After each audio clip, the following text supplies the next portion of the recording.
Hello दोस्तों, welcome to संवार्ता। दोस्तों, आज की इस वीडियो में हम देखेंगे कि समाजवादी पार्टी के अध्यक्ष अखिलेश यादव, जो कि एक इंटरव्यू में उन्होंने गोदी पत्रकार की लाइव डिबेट में बखिया उधेड़ कर रख दी। गोदी पत्रकार के द्वारा कई सारे तल्ख सवालों का उन्होंने बड़े ही बखूबी से जवाब दिया है। उन्होंने देश में बढ़ती हुई बेरोजगारी, भ्रष्टाचार, भुखमरी जैसे मुद्दों पर और हाल ही में जो यूपी में बाई इलेक्शन हुए थे उसके ऊपर गोदी पत्रकार द्वारा कई सारे सवालों के उन्होंने बड़ी बेखूबी से जवाब दिया। आप इस वीडियो को पूरा देखिए और अगर वीडियो अच्छी लगे तो चैनल को सब्सक्राइब जरूर करें। तो चलिए शुरू करते हैं। चलो भाई, देखो अब मैं क्या करता हूँ। मेरा पहला प्रश्न वही होगा जो हमने सेशन का नाम भी रखा है, अखिलेश जी, कि क्या 27 में सत्ता मिलेगी? क्या 2024 में लोकसभा चुनाव में जो उत्तर प्रदेश में आपने कमाल किया था वो मोमेंटम बरकरार रहेगा 27 तक? कुछ ना कुछ तो गड़बड़ जरूर है।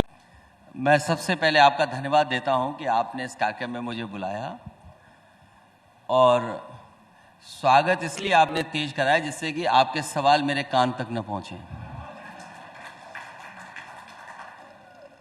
जो जनता का फैसला इस चुनाव में था, 27 में भी वही परिणाम आएगा और उससे बेहतर परिणाम जनता इस बार देगी, क्योंकि सरकार को देख रहे हैं वो जिन मुद्दों की वजह से भारतीय जनता पार्टी हारी है, अभी उन मुद्दों का भी समाधान भारतीय जनता पार्टी नहीं कर पा रही है। किसान के सवाल पर भारतीय जनता पार्टी चर्चा नहीं करना चाहती है। ये वही भारतीय जनता पार्टी है जिसने किसानों के लिए कहा था कि हम आपकी आय दोगुनी कर देंगे। अर्थव्यवस्था को अगर आप विकसित भारत तक पहुंचाना चाहते हैं तो बिना किसान की आय बढ़ाए आप दुनिया में विकसित भारत कैसे बनाएंगे? और जिस देश में इतने बड़े पैमाने पर बेरोजगारी हो, जहां अग्निवीर जैसी नौकरी आधी अधूरी नौकरी हो, तो वहां पर नौजवानों का भविष्य क्या होगा? आज का नौजवान सपने देख रहा है, एक अच्छी नौकरी मिल जाए, सम्मान का उसको रोजगार मिल जाए, वो सपने देख रहा है। आज कोई भी सरकार कोई बात छिपा नहीं सकती है। आज के जो युग में हम जिस तरीके से जी रहे हैं, हर चीजें हर एक को पता है। तो अभी भी उन सवालों का जवाब भारतीय जनता पार्टी ने नहीं ढूंढा है। महंगाई का सवाल वैसा ही का वैसा है जैसे पहले था।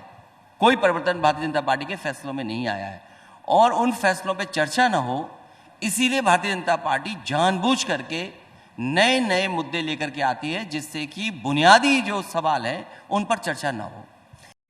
क्या बात है? हरियाणा का चुनाव सबसे पहला चुनाव था 2024 के लोकसभा के बाद, और वहां पर जो कांग्रेस ने 5-5 का ड्रॉ कर दिया था 10 सीटों पर, वो विधानसभा आते आते बिखर गया और बीजेपी को हिस्टोरिक विन वहां मिल गया। हरियाणा में बीजेपी की जीत का एनालिसिस आपकी नजर में क्या है? क्या कांग्रेस पार्टी से कोई चूक हुई या बीजेपी ने कुछ ऐसा ट्रम्प कार्ड खेला कि उनकी जीत हुई? अरे कहना क्या चाहते हो?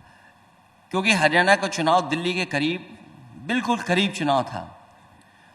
मेरी किसी समीक्षा से कोई बदलाव नहीं होना है, लेकिन मैंने कई चैनल और कई यूट्यूबर्स का जो समीक्षा करने का तरीका देखा और उनकी जो सूचनाएं और जानकारी थी, मैं समझता हूं किसी भी पॉलिटिकल पार्टी के लिए वो जानकारी बहुत महत्वपूर्ण है। क्योंकि अगर भारतीय जनता पार्टी से मुकाबला करना है तो आपको जमीन पर रह करके ही मुकाबला कर पाएंगे। आप किसी भी तरीके से आप उनका मुकाबला नहीं कर पाएंगे, आपको जमीन पे ही रहना पड़ेगा। तो आपको लगा कि जमीन पर कांग्रेस पार्टी ठीक से नहीं लड़ पाई? क्योंकि जिस तरह का भारतीय जनता पार्टी का काम करने का तरीका है, कई समीक्षाओं में ये बात निकल करके आई कि जो प्रत्याशी लड़ रहे थे भाजपा के, एक तो सिंबल पे था, लेकिन भारतीय जनता पार्टी कितने अन्य प्रत्याशियों को चुनाव लड़ा रही थी ये किसी को नहीं पता था। बात तो सही है। अब ऐसा मुकाबला कौन कर पाएगा? और ये बहस बहुत पुरानी है। मुझे याद है कि संपूर्ण क्रांति के समय जब आंदोलन हुआ और जिस समय जेपी लोकनायक ने आह्वान किया था, तो उस आह्वान में यह भी था कि चुनाव खर्चा कैसे कम हो। आज हमें और आपको सबको बैठ करके सोचना पड़ेगा कि अगर चुनाव का खर्चा एक पैमाने से ऊपर जाता है तो आप भारतीय जनता पार्टी का मुकाबला नहीं कर पाएंगे। जेपी ने तो कहा था संपूर्ण क्रांति का नारा है भावी इतिहास हमारा है, लेकिन वो भावी इतिहास आज है। और इसी आज में महाराष्ट्र भी महाविकास अघाड़ी यानी इंडिया गठबंधन के साथियों के हाथ से फिसल गया। वहां पर आपको लगा कि उन्होंने कई बागी और अलग अलग उम्मीदवार उतार दिए, वोट शायद बट गया। महाराष्ट्र में क्या हुआ? क्या वहां पर उद्धव ठाकरे का चेहरा ना प्रोजेक्ट करना गलत फैसला हुआ? कांग्रेस सबसे ज्यादा 101 सीटों पर लड़ी, ये गलत फैसला हुआ? आपको क्या लगता है, क्योंकि वहां पर भी हिस्टोरिक विन है बीजेपी? देखिए, मैं किसी दल के खिलाफ नहीं बोलना चाहता हूं, लेकिन बीजेपी का जो जमीन पर काम करने का तरीका है, कम से कम उससे बेहतर काम दूसरे दलों को करना पड़ेगा, तभी आप कामयाब होंगे। और उत्तर प्रदेश जैसी जगह पर जिस समय समाजवादी पार्टी ने पीडीए का नारा बना करके भारतीय जनता पार्टी का मुकाबला किया, उसका परिणाम यह हुआ कि भारतीय जनता पार्टी चुनाव हार गई। नाइस। और मैं आपसे कहना चाहता हूं कि जितना भी पीडीए मजबूत होगा, उतना ही सांप्रदायिक राजनीति भारतीय जनता पार्टी करेगी। जितना पीडीए मजबूत होता जाएगा, उतनी ज्यादा Bharatiya Janata party communal politics करना शुरू कर देगी। तो महाराष्ट्र में जो परिणाम आए हैं, किसी को नहीं पता था कि महाराष्ट्र में ऐसे परिणाम आएंगे, लेकिन जो हार है उससे सीखना चाहिए और हार को स्वीकार कर करके आगे की लड़ाई की तैयारी करनी चाहिए। लेकिन वही बांग्लादेशी घुसपैठियों का मुद्दा झारखंड में नहीं चला, वहां पर हेमंत सोरेन इंडिया गठबंधन की सरकार बनी। देखिए, हर स्टेट के अपने मुद्दे होते हैं और कई बार अपने भावनात्मक इमोशनल कुछ इश्यूज ऐसे होते हैं जिससे लोग जुड़ते हैं। भारतीय जनता पार्टी को दबाव बना करके झूठे मुकदमे लगा कर किसी को जेल नहीं भेजना चाहिए था। वहां के आदिवासी समाज के लोगों को लगा कि उनके नेता के साथ अन्याय हुआ है। इस वजह से आप अगर रिकॉर्ड देखेंगे और जिस तरह का डेटा दिखाई देता है, भारतीय जनता पार्टी ने तमाम तरह के प्रचार किए, उसके बाद भी वो कामयाब नहीं हुए। बटेंगे तो कटेंगे। आपने एक बार कहा था कि बीजेपी के लेबोरेटरी में पहले ये नारा बना, फिर चुना गया कि किसके मुंह से बुलवाना है, तो उत्तर प्रदेश के मुख्यमंत्री योगी आदित्यनाथ को चुना गया। लेकिन ये नारा वो आगरा से शुरू करते हुए हरियाणा, महाराष्ट्र हर जगह लगा रहे थे। और बीजेपी कह रही है कि एक है तो सेफ है, बटेंगे तो कटेंगे। हिंदू एकजुट हो गए हैं, अब वो जाति पर नहीं बटेंगे। तेरा तो गेम बजाना पड़ेगा। मैंने इसीलिए कहा आपसे कि जितना पीडीए का नारा हम लोग मजबूत करेंगे, उतना ही भारतीय जनता पार्टी की कम्युनल पॉलिटिक्स होगी। वो पीडीए के नारे से घबराए हुए हैं, पीडीए की एकजुटता से घबराए हुए हैं, पीडीए के समाज के लोग एक साथ खड़े होकर के अपने हक अधिकार मांग रहे हैं, इसलिए डरे हुए हैं। जो नारा ये आपको सुनाई दे रहा है, वो इसीलिए सुनाई दे रहा है क्योंकि वो सामाजिक न्याय पे बात नहीं करना चाहते हैं। जिस तरीके से नौकरी, रोजगार उत्तर प्रदेश के लोगों को मिलना चाहिए था, वो नहीं मिल पाया। जो इंफ्रास्ट्रक्चर बन जाना चाहिए था, और सोचिए देश के प्रधानमंत्री वहां हैं। अभी देश के प्रधानमंत्री जी कुंभ के आयोजन की तैयारियों को देखने गए थे, वहां पे शुरू होना है कुंभ। क्या सरकार ने 10 साल में, दिल्ली की सरकार ने और यूपी की सरकार ने गंगा को साफ कर दिया? आज भी नाले बह रहे हैं। और कन्नौज, जहां से मैं खुद सांसद हूं, काली नदी पूरा का पूरा वेस्टर्न यूपी का जितना भी पॉल्यूटेंट है सब लेकर के आकर के गंगा में जुड़ जाता है।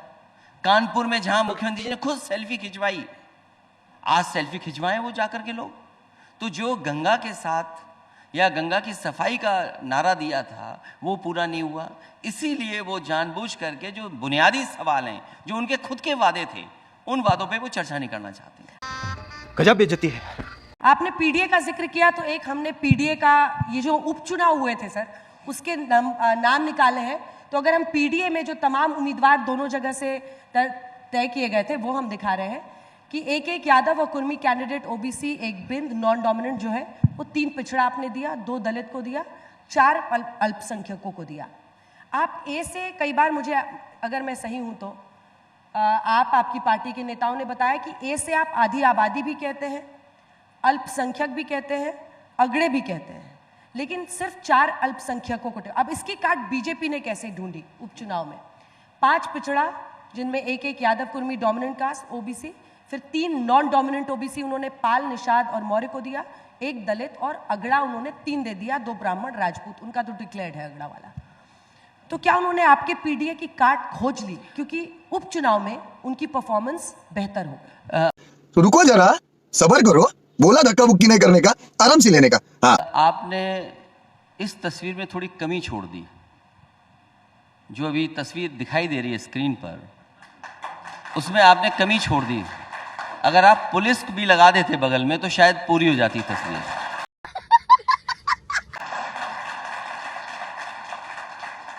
आप बाबा साहब भीमराव अम्बेडकर जी ने और लोकतंत्र में हमें वोट का अधिकार मिला है। इलेक्शन कमीशन हर बार ये प्रचार करता है कि ज़्यादा से ज़्यादा लोग बाहर निकलें, वोट डालें आकर के। वो इलेक्शन कमीशन सुनिश्चित कराता है। तो ये तस्वीर अधूरी है।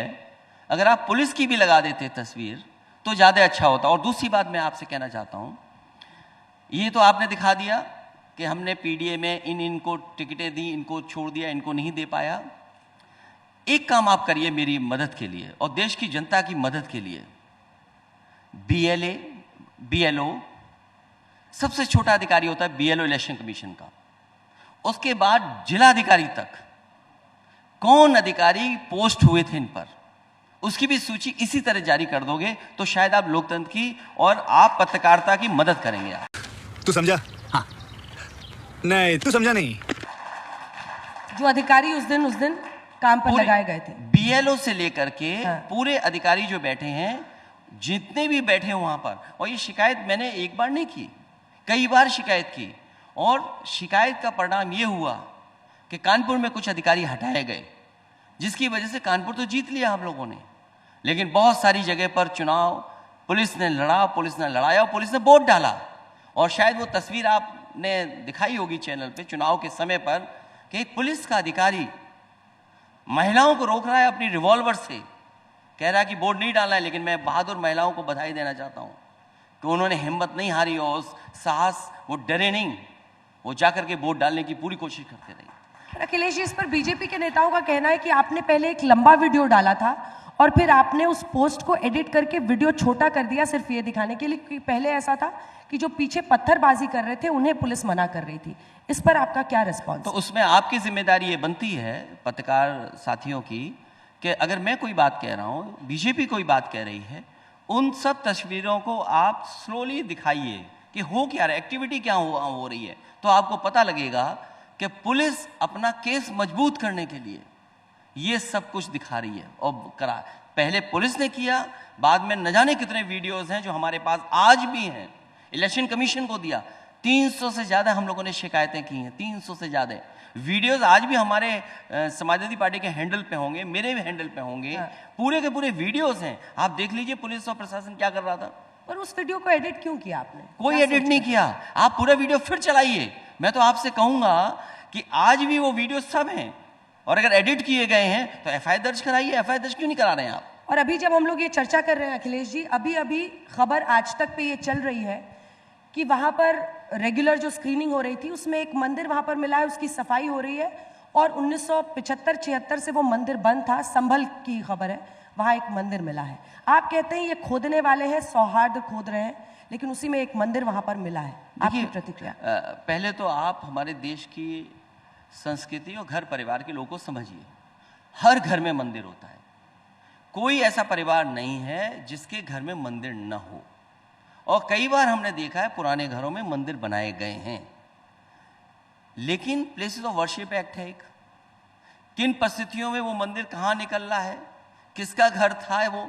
तो इसीलिए मैंने कहा हमें खोदना नहीं है। अभी खोद देने वाले लोग इस देश का सौहार्द खोद देंगे और हमें खोदना नहीं है। अभी हमें नए रास्ते खोजने हैं। अगर आप विकसित भारत बनाना चाहते हैं तो नए रास्ते खोज करके आप विकसित भारत की तरफ चलिए। आप ये खोद करके इसलिए राजनीति को बिगाड़ना चाहते हैं क्योंकि आप पीडीए की ताकत से घबराए हुए। मैंने फिर वही बात दोहराता हूं, जितना पीडीए एकजुट होगा उससे बड़े पैमाने पर Bharatiya Janata party communal politics करेगी। यही नहीं, अभी और सुनिए। लेकिन आप एक नेता हैं, आप चुनाव लड़ते हैं, जीतने के लिए लड़ते हैं, अपने कार्यकर्ताओं के लिए लड़ते हैं, उनकी हिम्मत बढ़ाने के लिए लड़ते हैं। आपको पता है, आप कह रहे हैं ये खोद कर भेदभाव कर रहे हैं। अब उस खोदने का भी उपाय आप ही को निकालना होगा क्योंकि आपकी जिम्मेदारी है इन कार्यकर्ताओं के प्रति। आप कह रहे हैं पुलिस चुनाव जितवाती है उपचुनाव में, लेकिन हमने देखा इससे पहले भी जब आपकी सरकार थी तो जो सत्ता में रहता है उसके पक्ष में नतीजे आते हैं। ये मत कहिए आप। ज्यादातर राज्यों में, मैं आपकी सिर्फ नहीं कह रही। मैं आपसे सहमत हूं। फिर तो इसका मतलब चुनाव नहीं हुआ वो ठीक तरीके से। उपचुनाव में ऐसा देखा जाता है, ऐसा माना जाता है। इसकी भी काट आप ही को ढूंढनी है। ईवीएम में गड़बड़ी है, इसका भी काट आप ही को ढूंढना पड़ेगा, क्योंकि इसी ईवीएम की बदौलत आप तीसरी सबसे बड़ी पार्टी देश की बने। 37 सीट आपको आई। तब क्या ईवीएम, तब क्या ये पुलिस नहीं थी? कौन सी बीजेपी चाहेगी कि वो नीतीश कुमार, आप जानते ही हैं नीतीश बाबू क्या है, नीतीश कुमार और चंद्रबाबू नायडू के मोहताज रहे? अभी मजा आएगा ना भिड़ो। ये बड़े सवाल हैं, और जो सवाल आप पूछ रहे हैं कि उत्तर प्रदेश में ईवीएम से ही, मैंने हमेशा ये कहा कि ईवीएम से ही हरा करके ईवीएम हटाऊंगा। और मैंने लोकसभा में कहा कि अगर मेरी 80 से 80 लोकसभा जीत जाऊंगा तब भी मैं ईवीएम को हटाने के लिए आह्वान करूंगा। हम और आप जो बैठे हैं, दुनिया के हम डेमोक्रेसीज को देखते हैं, बहुत सारे मुल्क जो डेवलप्ड हैं वो मुल्क ईवीएम क्यों नहीं इस्तेमाल कर रहे हैं? और जर्मनी जैसा देश जो सबसे ताकतवर है कई मायनों में, वो अपने देश में ईवीएम इस्तेमाल को अनकॉन्स्टिट्यूशनल बोलता है। वो देश कहता है कि ईवीएम से अगर वोट पड़ेगा तो अनकॉन्स्टिट्यूशनल है। हमारे यहाँ लोग तो 80% की 60% लोग अनाज पर जीवन जी रहे हैं। इसलिए ईवीएम पे अगर एक वोट का भी भरोसा नहीं है तो हमें ईवीएम हटा देनी चाहिए। क्या बात है। बैलेट पेपर के दौरान क्या होता था आपको भी याद और होगा? ईवीएम में क्या हो रहा है? अभी उत्तर प्रदेश के 9 इलेक्शन में क्या हुआ है? तो फिर इसलिए तरीका इस क्या बहस, है? ये एक दो कहीं घटनाएं हो जाएं उसकी वजह से आप ये पूरा का पूरा व्यवस्था नहीं, लेकिन सबसे भरोसे का, क्योंकि हम ये कहते हैं कि वोट बैलेट्स होगा, बैलेट से सरकार बदलेंगे। और इलेक्शन कमीशन और हमारा एक्ट ये कहता है कि वोट हमने किसको डाला है पता नहीं लगना चाहिए। सीक्रेट बैलेट है लिखा हुआ। अगर सीक्रेट बैलेट लिखा हुआ तो बैलेट से ज्यादा सीक्रेट कोई नहीं हो सकता है। मशीन से आपको पता लग रहा है कि इस गांव में इस मोहल्ले ने किसको वोट दिया है। आप दुश्मनियां बढ़ा रहे हैं इसकी वजह से। तो जो सीक्रेट बैलेट वोटिंग का कॉन्सेप्ट है वो बैलेट से ही आप बचा सकते हैं।